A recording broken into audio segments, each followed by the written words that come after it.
You are watching the biggest, the largest, the highest, the greatest, the toughest, and the tallest African spiritual platform. I'm always Queen Hadasha, call me Empress Makida. I am Labraska, the Sun Goddess. I am the Spear of Destiny. I am the World Star number 8. Hey, I thought they be a me to me bo me din sa na me bisa sa denti kra na Ghana for the levika. Ah, me din wait me tria kan nyina e wo wiase. Etue nipa bo ni nyina hoka. Man krankra bi akwa ba wate. Love and hate. We love everybody. A platform where we respect the young, the old, the poor, the small. Everybody is somebody on this platform. I welcome you people. Today is going to be great. We have one of our sisters here who is going to talk about our culture. Say ya to watching say they are saying they are so in so snow yeni sakra yeni or say yeni amane they are by sono. I don't know ye baba discuss mo akwa ba prekope mo me enkoje ye hoho ayaje ni fikesie mu so akwa. My sister, welcome to Revelations. Thank you. Great. Today is your first time on this biggest platform, so please pay obeisance to the followers and the subscribers and introduce yourself to us. Okay, thank you so much for this opportunity. My name is ABOMAH Johnson from Bogatanga. Asa, who dey cheer omo? Okay, me cheer mu yina, and then me first day, but be a bit mu say be a hiti kakra. Where hiti say we wapa iron na e wo laundry no. Baby o laundry for no my won say no e different. Yeah, dey na wo fie ni. Hiti apa ho. It's mo fan cheme. Nti ye dey acho. Dey acho. E mo akwa ba kese pa ye ni eso se wa ba platform we say eso. Me da se. Obi e bisa sa wo ye Ghana ni. Me pacho wan me ye Ghana ni. Ah, ofifa. Me fi Bogatanga. Ufi Bogatanga. Me pacho wan. Chiang ukrom for ni in your language. Oi. To baby simpasi na ya zanyo rele ya toma ya poyu anwana makata salan weyele gezina de la dawe sakati baby mate maminta salatin deke boyala ntarwa anati yakele so dene tarma wa akalana man posi ya zawabe posin sola lenye be la lentapala za piao atija eba ni se ndi eni meni age aboso Ghana ni ampa wanto no culture ndi na obeka culture ho asem wotu ukrom kasa bu be ba ko wo comment section ho na menhwe yeah assemble ni obumbu be wo ho wo ba busua be nton be na abo so no comment section ho yo me busua asori bisi the way of the gun me nana de etuo entibi no wo mo bai se wo mo beche eja ye nkrofo akwa monone no oni wo mu desie ni nti se wukọ friend se zuarungu na aka se wo hwehwe asori bisi wo na ene yen ya ye bekyere wo wo de etuo di agoro yes etuo ntimi yen na me ase we culture we na ya to watch me abusia mami yen randoms kakra na yen hwe de beto asum na ase me voice ye the heat no de ewura me minim ti me voice ye tete say Ghana electricity no. Who has sent me? Okay, so who is a Ghanaian? A Ghanaian is somebody who understands himself, her culture, her history, her music, her dance, her everything about Ghana. That's a Ghanaian. That's a Ghanaian. So if they give birth to an European here and he learns about all these things, does that make him or her a Ghanaian? No, you are still an European. So who is a Ghanaian? A Ghanaian is somebody who speaks his or her language, who understands her culture, who knows Obia onim na mamre baby a wofi. Efi a wofiri na European dia wofiri hi wo Ghana ha be ye wo ye wo wa hakeke nti one time so a wo be ko wechi.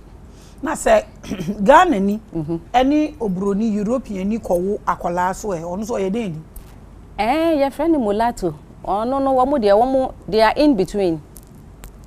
In between? Yes, they are in between, because some of them think they are more superior than this other color, you understand. Omo feel say womo ye close to their brofo, so they don't look at themselves as a Ghanaian or African, but they think they are so close to the white man. Nti omo jina finfin. Nti omo jina finfin. Obre de hoy, omo nko omo so omo mba. Omo nko omo so omo mma. Sama nkwam, ojina kwanti asama twen. When you look at Ghana, Mame 3 things a ofo say ya to atwene akosi yen so much ya to atwene ade a ya to atwene wo kromu ha ye mba wo topic ni so eniama ya to atwene ade a ya adapt a ase kronu potopotopoto eye da ade niama 3 ya mamre eno ye wo topic nti je no ye dinetwo ye kasa sisi agana no ubisa obi se uye die ni o se sebio me free srem ufi srem fa he o se o me ye northern where exactly are you from in the north uni fie din o se o me fi on ti me nchire of baby potting in the north that she or he comes from, which is very bad. Your identity is your language. And then you baby a free potting. Na say we need sa niema mienu we ya, then you are lost. You are not a Ghanaian or you are not an African. Oh, they can tell you where they come from, but they cannot tell you exactly where they are from. They are home. They are home. If you say what actually, or first say we or your friend say she or he is somebody else. And then the bemo will be to na mamre actually because be free. You near my ya to your mamre actually say. What we need to the moment you become a Christian, oh yeah, a Christian ni pay say, leave all the old stuff and come to Christ. Until you try to run away from your family. Some even neglect their families because they are Christians. You don't even come close to them. You can't talk to them. Because of you say, wono, wonye tipen you say then. Or no kwa sorry, won't kwa sorry. So there should be a limit between the two of you. Abusia, ade we kwa say obia start so kana asem na ubisa ne pe a no de aka akọ Christianity and say like yen kasa religion. It's looking like obia religion, but religion so ena eye yakoma so ade ewo krom nti e ba ne sen ena ebinom dream say religion ya problem na ebinom so dream say religion you okay sister omo kasa religion enya be ye bi na eye mo. Oh. Hey, don't sama famu de moye ni mba. Me pacho there be. Ye na yakwa sorry ni bi.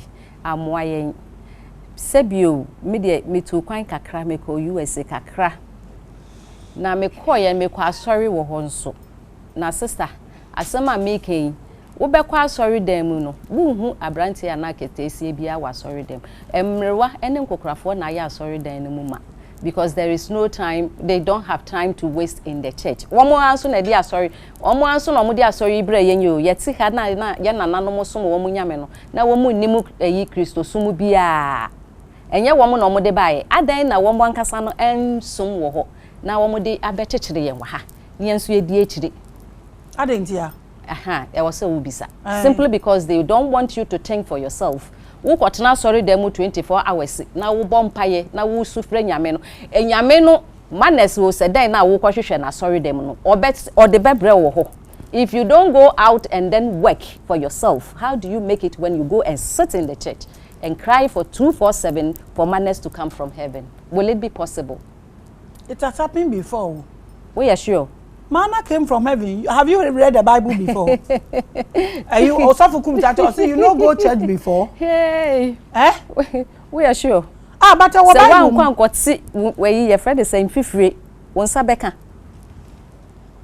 I don't hear some your Bible say. Ube someone who fi France and where did he? I didn't cross Bible create to say man no to free through by no mudi. Say cry, say we cry. Hey, and also another issue. Enkoye juma. Na kwatena sorry dem kro no na abebo dwaman na abebo enti na ye bre e wo man yi mu se ye besesa ye ne ya ebeboa o ye besesa no yakoye den ye wo se ye sesa na ye adwumaden ye san kɔ nananom achi ye san kɔ ye chi SANKOFA ye SANKOFA ye ni ye kofa nananom de agya ye ho no e dey I know you then what is that ye nananom de no mo wo musum a wo musum which is e Kristosum ebeto nananom sum na nananom egu nsa your friend na nananom ene twedi amponyame kasa direct. They were not going to church to wait for somebody to pray for them.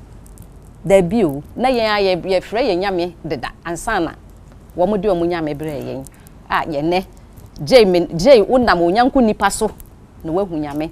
Can you imagine? Woti hoya wo ye nipa yi. Obia e wona chede a Nyankopon de ma no. Obi de adwumto. Obi de adwumaden. Nti se wanko anko hwehwe wo hyebre. Wamfa amebo wo bra. Na wo se me ye Kristoni. Ene mekwa asori a you will go to church till thy kingdom come. Yes. Me papa no ye Kristoni, me ye bomesu. E wa asori fi me papa.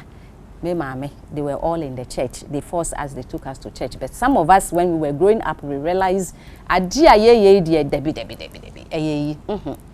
Me mame, me so ma, you took me to church, but me da say, I am not ready for church. Then I'm sorry. So we should just be going around or moving around pouring libations. Oh yes, I'm not saying going around pouring libation. I was saying it could be sanananum. Ye wo bibi your friend is saying I was say obi atimi kwahwehwe ne hyebrim se utimi kwahwehwe wo hyebrim na nananom kirew akwan a wo befa so a sister enka eyi patuwo ne sohwe toto amanfo no enka ye hu bi o it would be there but it wouldn't be much what you say yes ye jai nananom ekire akwan ye misa wonsam mimeti we every week I go to consult my ancestors. Say na watchi a ye besimu e de na da menim. What is me purpose? Na watchi e de na wo mu amode ma me. Na no mo kire me ba me nana ko to nsa. Ko frɛ o maame. Ko srɛ ahoden ne nkwatente ma mofra no. Senka ye betimi aye ade a meken ya. Obi amre. When do you say your ancestors, where are they? They are dead and gone. They are with us. They are with us? Yes. So who are you? I am the great-great-great-great-granddaughter of my ancestors. So are you not your ancestor? Yeah, I could be. You are your ancestor? I am so my ancestor. Which one are you my grandmother. Asking? My mother's mother. My your father's father. Your father's father. You can be one of them. You know that? Yes. When you die, where will you go? When I die, me asase ya me kokana nanom ho asase ase. Babium. I will if eno no be kire wo nipa na wo ye. Se me ye nipa papa, I will come back. But se me ye nipa boni a me ko bet me ma. Because nananom kra na ye ma okwan kra ma wunrem wo be chinchini asase so ha unko bunya be tonight say a papa for no masanyaba. Oh yes, you. So are you pouring libation for the bad ones that cannot come?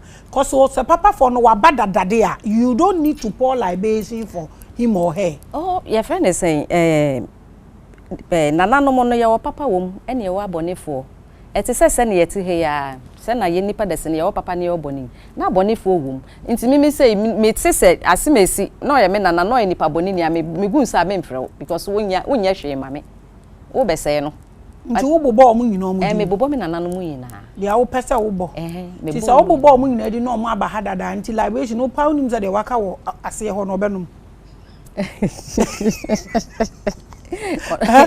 because why was it your papa no obesa aba nti se o me bo papa for no ana me kenya se wa bo body din se me mo de me pese mesi kurom ha biom de ame adom se me ame pese me besi ha ebiom adey no, reincarnation is not a good thing to me. I have to proceed to the next level, but it's fine. So uko bomb pie ni say na apapa fo ni nyina te say yen no ma ba na wo hwie nsan na afre from mudi na say bi ono na wo sister na wo no bia de omo wo na ndura kora no last one papa na wa bo na wo hwie gu we be ko family house no ni omo nya na omo aka ho no omo antumi omo no sama mo wo mudi omo men ho mama wo mudi mama wo mudi. You are watching the biggest and the largest. This ancestors issue. Sometimes they are some I'm pouring libation for ancestors, but you are your ancestor.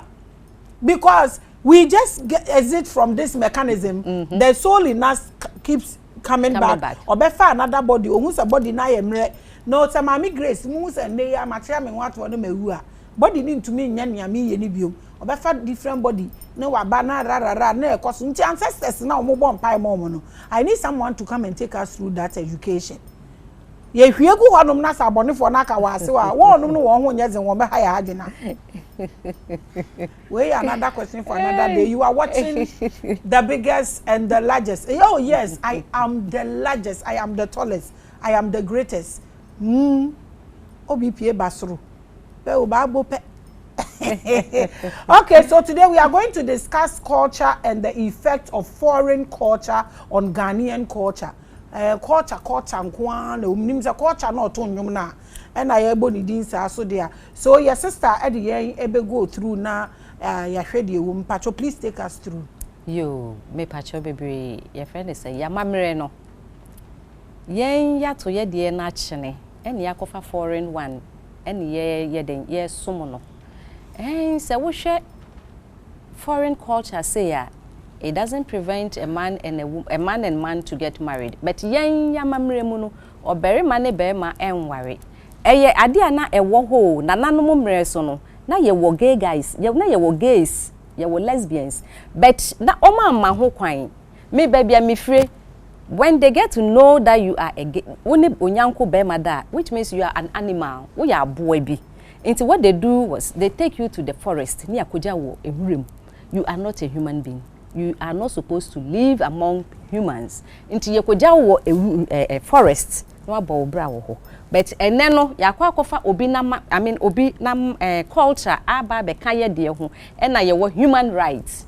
Into some of our culture that is building us together, is making us think, we have thrown that one away and we have now accepted somebody's culture. Into na obi ebetimi asori aba se me e wo se wuji meme de etum me krom mema ne mema da boni nim se boni nim amoma ne nka ho a, but yen ya mamre mu no eye boni kese kese eye chuade e wo yasase yi so se ye nkrofo anka ye ni adi ya mamre chi a sankwase asemu emfa mma ha emma na nanom mpreso ensida asema ye kan na wo ho, but ye ni enhu ni enti ye ni enhu ne se omo nsoso nkwase asem we nso there was no human right, because na womo no omo ankwa ankoje obi ni nyame ani omo no mo ji womo hu ji nti nia na ese ema womo no efata ma womo eno na womo ye nti ye de obekọ nia koja wo nri na saade we kura obi a ye against who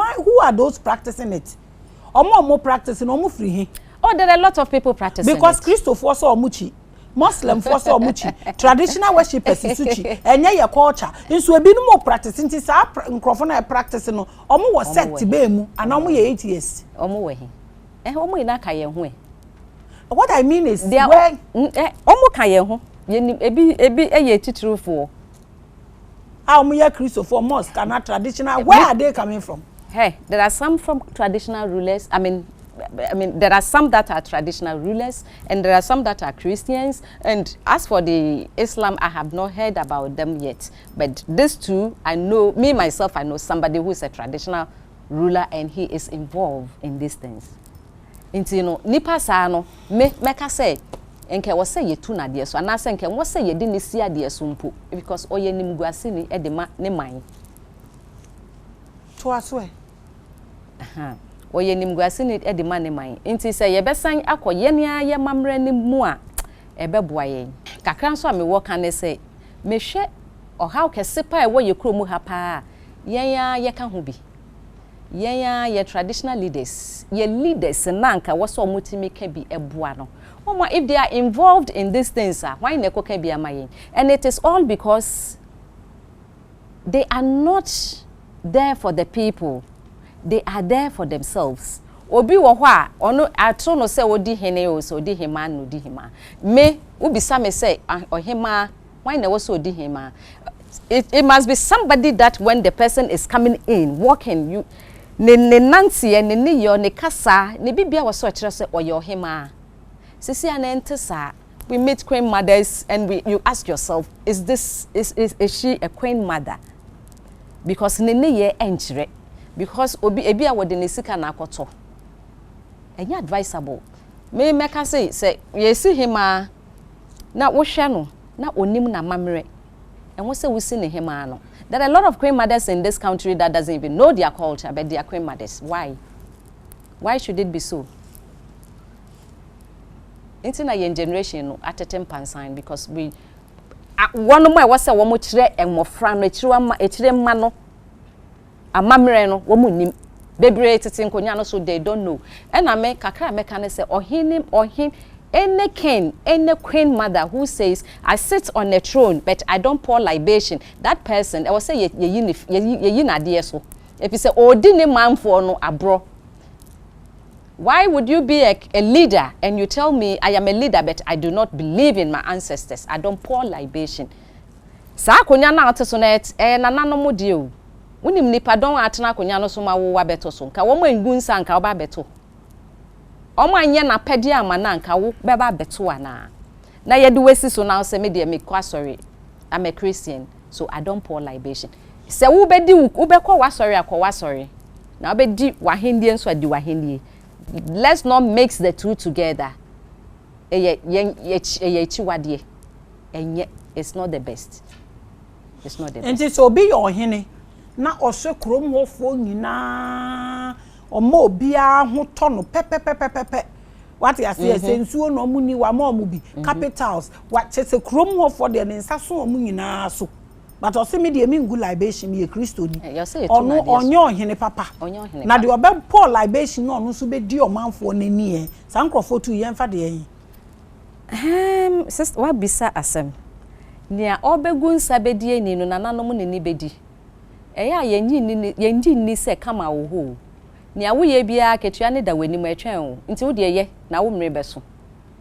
Se wo gidi pa se wo gu nsa ema nananom na wo di bonnet echi a wo mre beso. Na mre ne so na wo behu. Ena ne o so ono so wo ngu nsa no ono so ne mre beso. Emre no so a ono so obehu. Emre wo ho ma obi. Emre wo ho ma yenyi na obi a. Yo teto no kro a wo se oye to asem ni bi ono so ne mre beso. Yes. Yenyi na ye mre beso. Yes. You are watching the biggest and the largest. Ebusi obi bi sa say then na ye treaty culture and the effect of foreign culture on Ghanaian culture. Inti no na ye sister edi efemu no. We di kan aka about the gayism and ahimfo omo tete nkonwa so a omo pour libation ene de keka ka ho na fe na oto aso nti ye pa ochoto aso e jo ena kakran so ameka afa ho no so say ye friend is saying ye grom kasa ya to achene e very important. Your language is your identity. If you have no language, you don't speak your language, who are you? Wo krom kasa e dinitwo ye dinitwo. I realize they say your brothers and sisters here womo be fa womo ekoyi omo ba wo nachi aba be hwe wo ahwehwe wo nachi akwan and they can find it. If you say womo baye no yen edin na nka masesa omudin ko de omudin ni baye anka be hu fie ni mu straight na edin yen ya edin no kra na family names no some are running away from it because they say it's a curse. Yen ya local names no. Now people don't like it. People don't they don't want to be to be called by those names. Until they would change their names to English names. And MY papa. Your identity is your name. If you are for instance, I was Francisca when I was in the church. And if I tell you I'm Francisca, would you know where I come from? Where do I come from? Who am I? But if I tell you I'm ABOMAH, nyameche from say we will be what's it green na you will know where I am coming from. ABOMAH is from Bolga. What a beautiful name. But people will say Debida. My daughter is called Malebina. Mother has come back. Is it not beautiful? But people would rather prefer to call her Hester because they say they can't pronounce that name in Malebina. And I said no. If you can pronounce Hester, you must be able to say Malebina. So what onyira nechira kwan. If you say o papa enye Ghanaian, o maame no ye Ghanaian o papa eye diasporan. Nti imagine say akoda yi eko na oba nechia meni ho mewu ko. Obehwehwe nechi na okita Hester Johnson. How would they know her? Obi ani ho be oh Hester me baby me fi yendi Hester ye dia kolipoka ayin soba. Until here comes Hester people will go like, no, enye koshishe o my main crofo na we are sorry. But I am so glad they say my children speak my language because that is who we are. They understand my language, they speak it, and they are proud of it. So I always give thanks to the ancestors for this, for what they have done for me. Say, mema eti wo mukro mukasa, because most of their friends don't even speak one local language. What abusia, on a more serious note, asem we edi serious o. Sa edi nsesano. Sa edi nsesano. Slave masters ne ba no omo di ade ni hyejem no omo de hye omo ho a. No mama omo number, no masesa omo di, no omo de omo kọ. Besi nde ukoye Kristo ni asese kramofo no se udin bia o de beba. I don't know. They change your name. They will give you another name when you go into Christianity. So I know they did din sesa ne ba ya e de abedu nde se ebinum kra wo omo se omo fo omo maame no papa din to omo ba no omo fo so omo to local name but omo beto aseda inshira osrane ne ekeka ka ho sa de no sa osrane ne ade na enye ye native names so sa first no wo na wo first but beto wo papa oyo be ma sa ne ye toto asunti unya abo wusu a obi anim so fi asante mem apa se si e de na ekosu yesi ye mfa ye mane nto ye nananom ne ye omu ja abayifo ne ye toto din anwea ensuo mframa na din na wo de ma bofra no. Do you understand the meaning? Do you know the meaning of that name? Abrafudin na ye de to ye ma no bebre kranti ase they don't know the meaning of the names. They just give it to the children because brony it is you can't say English name, so I must give it to my daughter or my son. No, my question is those who are also naming the people in our local dialect like Owia and Sroma, the Akika and Frama, Esuo, they are naming these children after these in our language, but it is not the names of from their home. At least one no podi so waye bi. Eno de oba okwa na oba obetumi locate ni fie ana. At least one no de so waye bi. At least one no de wo de ye kan say kasa no. Kasa na to ne ba. Na wo mo de kra na omo de kra na eno ni asem no. To aso e. Eno ni asem no. E na me ye friend say ade ba ko so e ha dwen kese e wo man Ghana mu no e yamamu se ye besi presidency a yesi je a Christopher dikan abompaye na ne etoso nso aba na traditional leaders na mo de na mo ye me de nka mesre traditional leaders ne se mesre mo nso mo nkasa e wo se snap ene kosua ekoho na ne papa ye mu no e wo ya mamre mu no ese fata se obia be so snap no obia be gunsa o se ye gunsa e de ma won na nokuredie ene pepeyo emra o man Ghana ojiri se nseguo na de nokuredie ba me pa chewan wo hu komfo a ogunsa o ye awida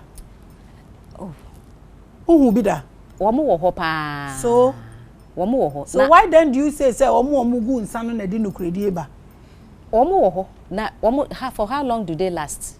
They last. We are sure. Oh, they last. First pa no na se wo ye we abenwa na pewe fiase wa betwa wo se nothing they happen. It happens. Eye adwuma wo. Eye adwuma na nanum akwan eye adwuma.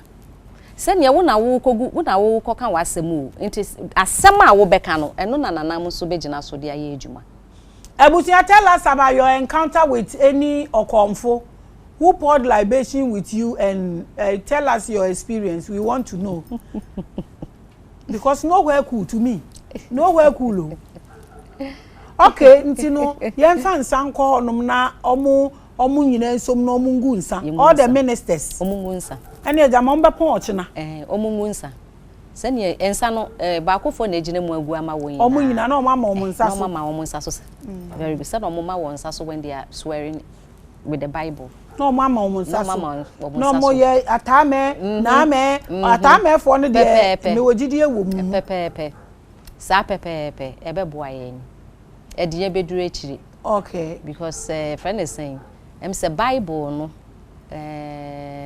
yensuro Bible no sa Ehwojo edwuma wo se oye no ntimi nye but nananom ye no eno ye quick eno ye quick yes ena galamsey ase nsu ogokurom ha nyina nananom ye quick ena galam ogina ho na omode Sophie bo nani ase na nani ye red nananom ye quick se ni na ka yamamre ya to achene ensuo na eda ho no ye nye na pede emma nsuo no nti tumi eti nsuo no mu no okọ